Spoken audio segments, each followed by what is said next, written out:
Oke, kita langsung mulai aja ya. Di depan kita ini ada beberapa sumber yang ngebahas soal rekomendasi ponsel, khususnya buat akhir tahun 2025. Misinya simpel, kita mau bedah ini buat Anda. Entah Anda yang fotografer kasual atau mungkin yang udah mahir. Intinya, kita cari tahu ponsel mana yang punya kamera sama video paling mumpuni di tiap rentang harga. Nah, pertanyaannya kan gini, seberapa jauh sih kualitas kamera itu naik sebanding sama harganya? Dan apa benar ada kejutan gitu di kelas harga yang lebih murah yang bisa nyaingin ponsel mahal? Oke, mari kita bedah ini. Yang menarik di sini tuh sumber-sumber ini nunjukin kalau performa kamera yang hebat itu bukan lagi monopoli ponsel kelas atas. Kita bakal lihat gimana teknologi fotografi sama hardware yang lebih baik sekarang justru hadir di model-model yang lebih terjangkau. Oke, langsung aja ketemuan yang menurut saya paling mengejutkan. Ini di kategori harga 3-4 juta. Ada satu ponsel yang disebut sebagai, anomali. Namanya Tecno-Camon 40 Pro 5G. Katanya kualitas fotonya itu bisa diadu sama Samsung S25 Ultra yang harganya belasan juta. Nah, ini dia. Ini kan klaim yang, wah, gila juga ya. Gini, ini nunjukin tren yang penting banget. Ini bukan lagi soal sensornya semata, tapi soal pemrosesan gambarnya, otaknya. Oh, softwarenya berarti ya? Betul, softwarenya. Kalau kita hubungkan ke gambaran yang lebih besar, artinya Anda tuh nggak perlu lagi keluar biaya selangit buat dapat hasil foto yang luar biasa. Jadi ini perang algoritma bukan perang sensor lagi? Tepat sekali, perangnya pindah ke level coding.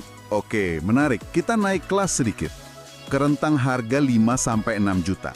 Di sini, sumbernya nemuin dilema antara iQOO Neo 10 yang fokusnya ke performa sama Samsung A56. Dan pemenangnya ternyata Samsung. Awalnya saya juga agak kaget. iQOO kan monster performa ya, buat main game udah pasti kenceng. Nah, itu dia. Kenapa malah Samsung yang menang?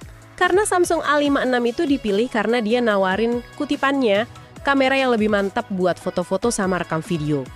Jadi ini titik keputusan penting buat Anda. Butuh performa mentah buat game atau kualitas kamera buat abadiin momen. Jadi soal prioritas penggunaan sehari-hari ya? Betul.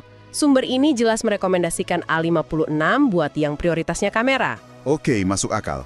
Sekarang kita ke kategori 6-8 juta. Di sini ada plot twist. Pemenangnya Realme GT7. Alasannya karena ponsel ini terasa lebih all-rounder.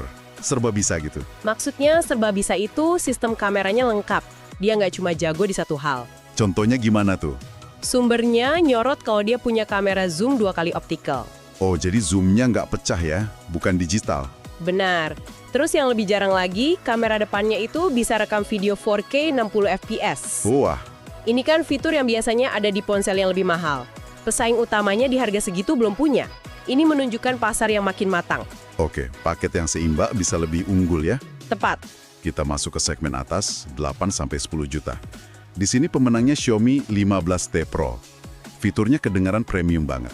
Kamera periskop dengan zoom 5 kali, dan ada racikan Leica. Nah, ini udah masuk kelas berat nih. Racikan Leica ini apa sih artinya buat kita sebagai pengguna? Cuma stiker doang bukan? Bukan sekedar pemasaran, kemitraan dengan merek kamera legendaris kayak Leica itu fokusnya ke kualitas optik sama warna. Jadi hasil fotonya punya karakter warna yang khas. Seringkali lebih dramatis, kontrasnya bagus, ada rasanya gitu. Nggak cuma sekedar tajam. Jadi soal estetikanya ya? Betul. Ini ditujukan buat fotografer yang lebih serius.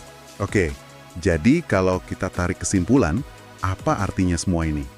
Sumber-sumber ini kayaknya mau bilang kalau kamera hebat tuh sekarang ada di hampir setiap titik harga ya? Tepat. Mulai dari Tecno yang jadi anomali karena softwarenya tadi, sampai Realme yang menang karena paketnya seimbang. Kuncinya adalah Anda harus tentuin dulu prioritas Anda apa. Sumber ini kan konsisten nyajiin pilihan antara performa mentah sama kehebatan kamera. Jadi kenali diri sendiri dulu ya? Nah, itu langkah pertama yang paling penting.